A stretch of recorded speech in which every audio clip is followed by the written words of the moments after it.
Hello and welcome to NCBA's Cattlemen to Cattlemen. I'm Kevin Ochsner. Thanks for joining us. For cattle producers, the road to profitability begins with the health of the herd. Anything that takes away from healthy cows and calves must be addressed. But one costly thread is unseen and often undetected. Internal parasites can rob an animal of its health and deliver a hard hit to an operation's bottom line. So today, we're going to focus on this critical issue and talk about some of the tactics and weapons producers can use in the fight against parasites.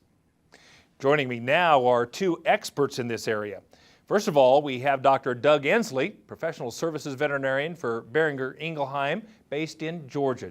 Dr. Ensley, tell us a little bit about yourself. Even though I live in Georgia, I'm a Kansas native, went to Kansas State, married and have two children and their spouses and a 12-month-old grandson, so I'm pretty proud of it. Fantastic. Welcome to Denver.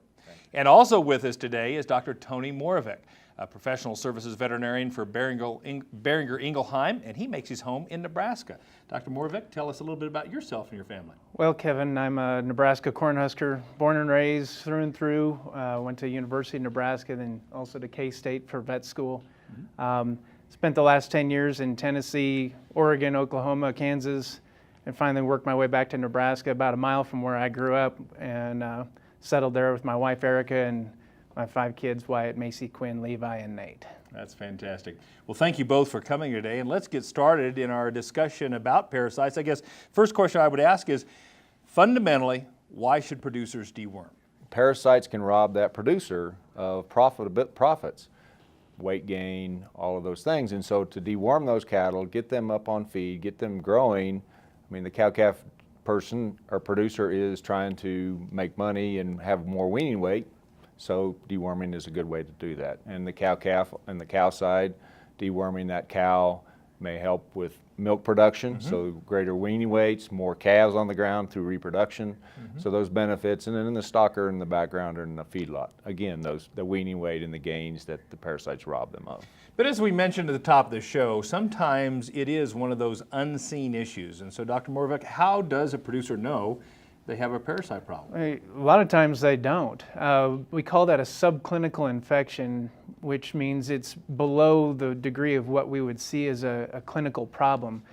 Typically, clinically, we would see diarrhea and ill thrift in our cattle, but with the management practices we have in place in today's cattlemen, we don't see that nearly as much as we used to. So what we see instead is not as good of gain as they could have potentially have gotten, not as good of breed back, which can be an issue, weaning weights that are not as good as they could be, and a lot of times, like I said, those things are unseen in terms of what parasites do to affect our cattle. So tell me, does it vary regionally? I've always heard there's a bigger issue like in places like the Southeast and stuff. Tell us more about that. It does and it doesn't. Okay. It does in that parasites affect cattle in all parts of the country. It doesn't matter what part of the country a cow is in, she can get infected by a parasite called Ostertasia or the brown stomach worm, and that there isn't a cow in America that can't get it. Now, to the varying degree that those parasites impact her ability to fend off disease and uptake nutrients depends a lot on how much feed stuff she has. So in the Southeast, she may have an abundant amount of feed, but she may also have an abundant amount of parasites. So how that's going to affect her is a little different than a cow in the Front Range of Wyoming, where she may have a few parasites but a lot less feed. So it affects all cattle everywhere, but to varying degrees depending upon their feed source. Dr. Ensley, tell us about maybe some of the different scenarios producers face when it comes to deworming. Well, you think about the cow-calf person. When are they going out on grass? When are they going to graze? When is the best time to think about deworming in those scenarios? The backgrounder or the feedlot, they're getting cattle that they don't know what the history of their deworming practices. What's going to impact their choices on how they make that deworming issues. And so those are the real things that they really need to understand and focus on. So Dr. Moravec, we don't want to be veterinarians, but what do producers need to understand about the life cycle of the parasite itself? The key to remember about internal parasites in particular is that the potential exists with every bite that animal takes to become reinfected. the life cycle end to end takes about 28 days. So that 28-day life cycle gets set off again and again and again every bite that cow takes, provided she's got growing grass and moisture to get that, and adequate temperature to get those parasites to grow.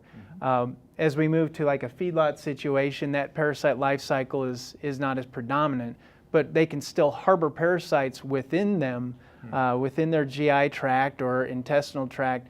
That's going to disrupt a lot of nutrient uptake and decrease your feed efficiency. So the biggest key there is to make sure that we break that parasite life cycle as best we can in the scenario that those cattle find themselves in. So we're just entering the fall months now, and I guess I'd ask you, Dr. Inslee, are parasites a year-round problem?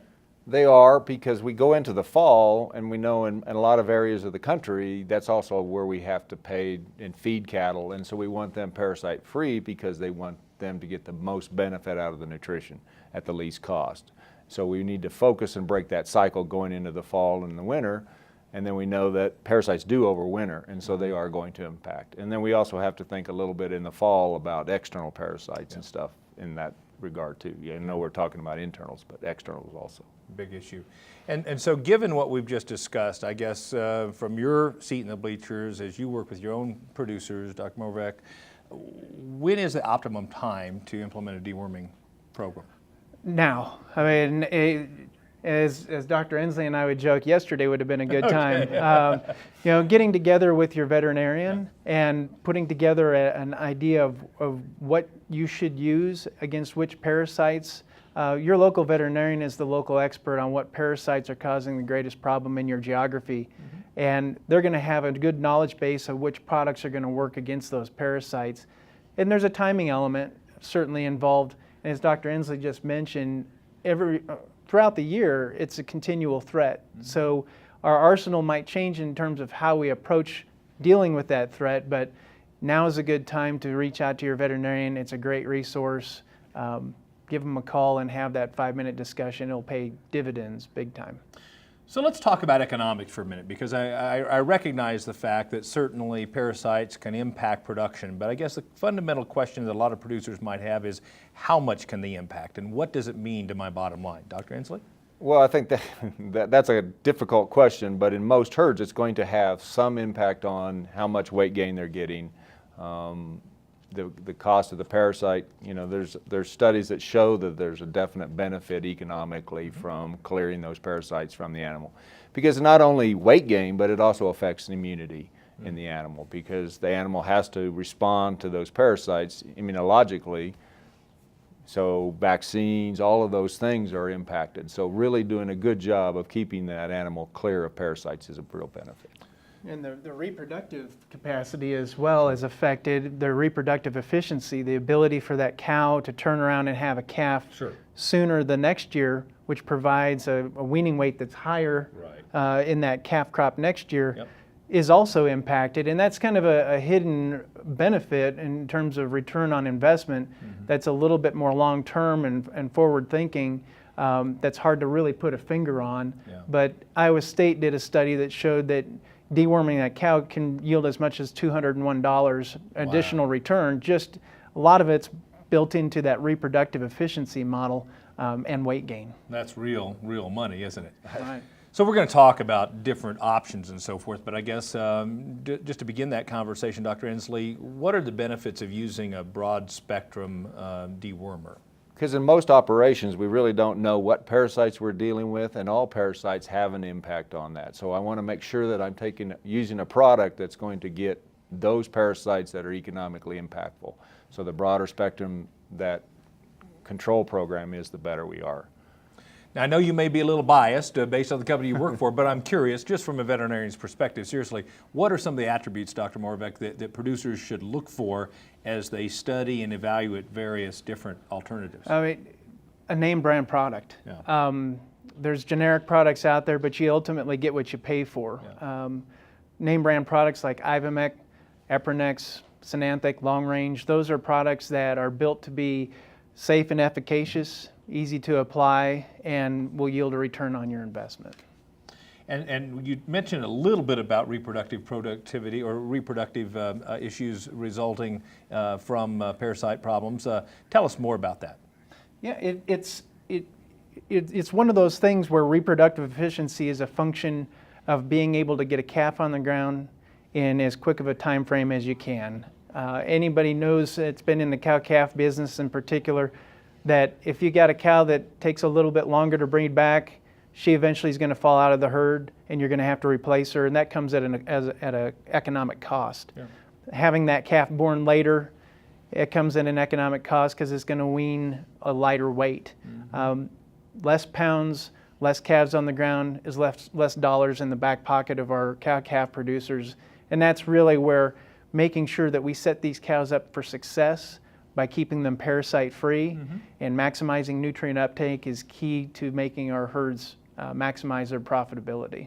So as producers consider implementing some sort of a parasite program, parasite control program, I guess, Dr. Ensley, I would ask you, certainly they can just go to their local animal health store and purchase one of the products as you mentioned, or they can sit down and work with their veterinarian. Why do you believe it's so important to sit down and work with a veterinarian in mapping out a parasite control strategy? Because the veterinarian can help you determine what's the problem within your herd. Again, as Tony said earlier, they know what their area is.